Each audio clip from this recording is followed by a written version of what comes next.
Bismillahirrahmanirrahim. Assalamualaikum warahmatullahi wabarakatuh. Berjumpa lagi kita dan channel saya. Hari ini hari Khamis 2 hari bulan April 2000. Mari 1 April tak? 2 April 2020. 2 April 2026 Masihi bersamaan dengan 13 Syawal 1447 Hijriah. Okey, 13 Syawal 1447 Hijriah. Terus seperti biasa, sekarang ni pukul 6.46 petang. Seperti biasa, video daily report kita untuk hari ini.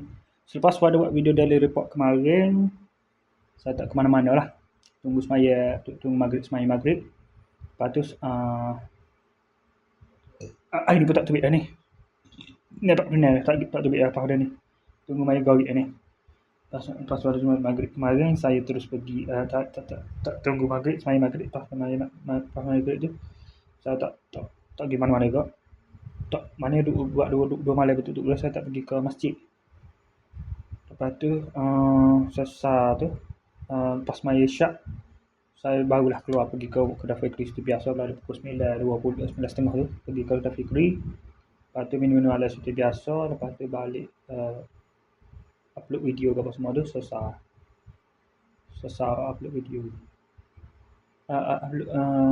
Main internet sana. Lepas tu dah sempat upload 5 video.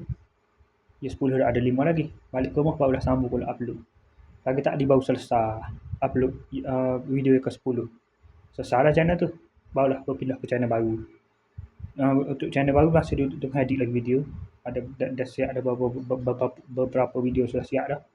Untuk di upload ke channel ni lah. Channel baru lah. Channel berikutnya lah. Lepas tu ada kerja hari ni tak ada kerja ke apa.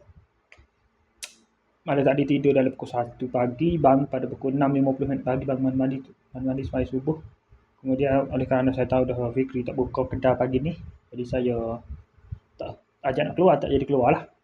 Tak jadi keluar ke kedai Fikri lah pagi tadi. Lepas tu tidur pada pukul, lepas tu sambung tidur balik lah dalam pukul 8.30 tu, sambung tidur, bangun pada pukul 12.46. Lepas tu duduk ada my Facebook, edit video ke apa semua tu. My Facebook, lepas tu edit video. Lepas tu edit gambar, edit video.